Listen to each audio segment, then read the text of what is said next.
How He Left the Hotel by Louisa Baldwin.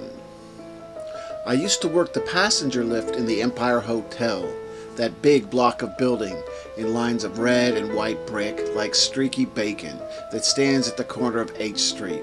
I'd served my time in the Army and got my discharge with good conduct stripes, and how I got the job was in this way.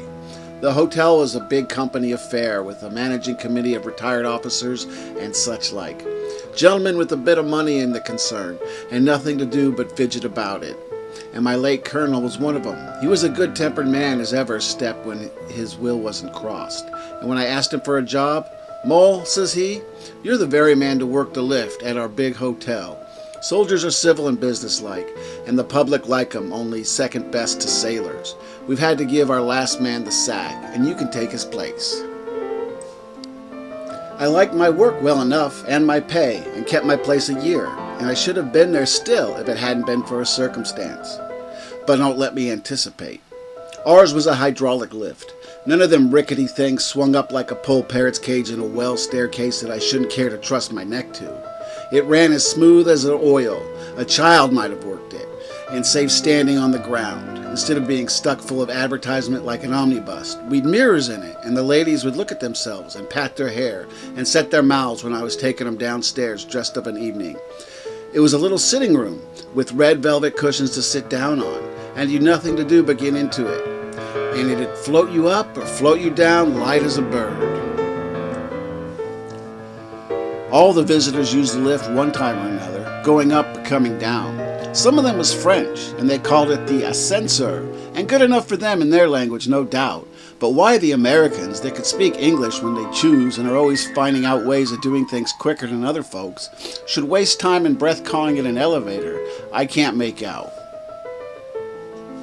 I was in charge of the lift from noon till midnight. By that time the theater and dining folks had come in, and anyone returning late walked upstairs, for my day's work was done.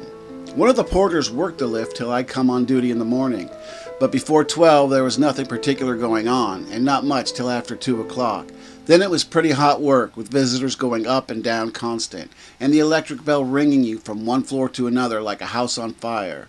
Then came a quiet spell while dinner was on, and I'd sit down comfortable in the lift and read my paper.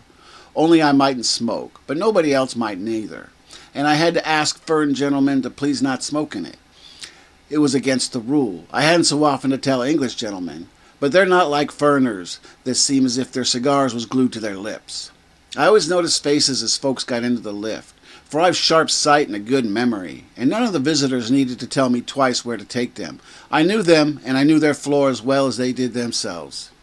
It was in November that Colonel Saxby came to the Empire Hotel. I noticed him particularly, because you could see at once that he was a soldier. He was a tall, thin man, about 50, with a hawk nose, keen eyes, and a gray mustache, and walked stiff from a gunshot wound in the knee. But what I noticed most was the scar of a saber cut across the right side of the face. As he got into the lift to go to his room on the 4th floor, I thought, what a difference there is among officers. Colonel Saxby put me in mind of a telegraph post for height and thinness, and my old colonel was like a barrel in uniform, but a brave soldier and a gentleman all the same. Colonel Saxby's room was number 210, just opposite the glass door leading to the lift, and every time I stopped on the 4th floor, number 210 stared me in the face. The colonel used to go up in the lift every day regular, though he never came down in it. But I'm coming to that presently. Sometimes, when he was alone in the lift, he'd speak to me. He'd ask me in what regiment I'd served, and said he knew the officers in it, but I can't say he was comfortable to talk to.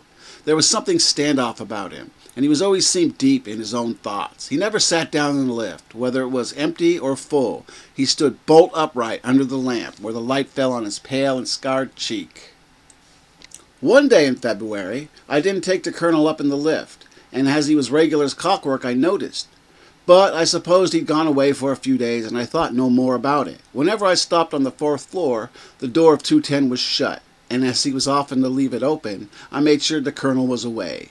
At the end of the week, I heard a chambermaid say that Colonel Saxby was ill. So, thinks I, that's why he hasn't been in the lift lately. It was a Tuesday night, and I'd had an uncommonly busy time of it. It was one stream of traffic up and down, and so it went on the whole evening.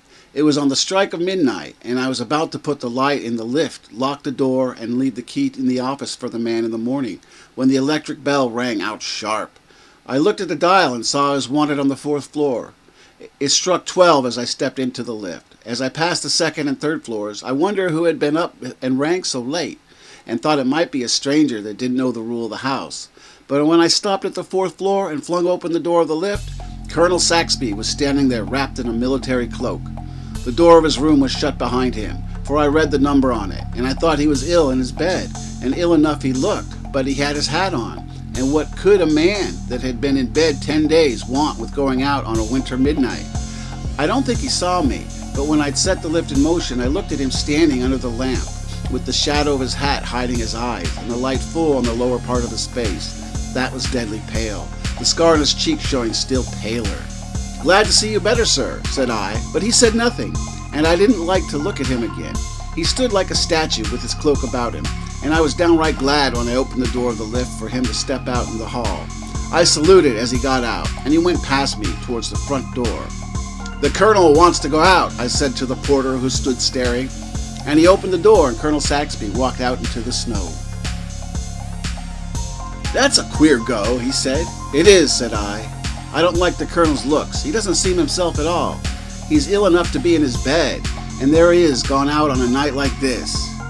Anyhow, he's got a famous cloak to keep him warm, I say, supposing he's gone to a fancy ball and got that cloak on to hide his dress," said the porter, laughing uneasily, for we both felt queerer than we cared to say, and as we spoke there came a loud ring at the doorbell.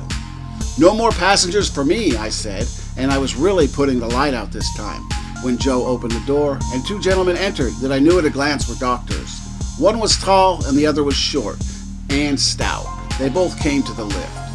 "Sorry, gentlemen, but it's against the rule for the lift to go up after midnight." "Nonsense," said the stout gentleman. "It's only just past 12 and a matter of life and death. Take us up at once to the 4th floor." And they were in the lift like a shot. So up we went, and when I opened the door, they walked straight into number 10. A nurse came out to meet them, and the stout doctor said, "No change for the worse, I hope?" And I heard her reply, "The patient died 5 minutes ago, sir."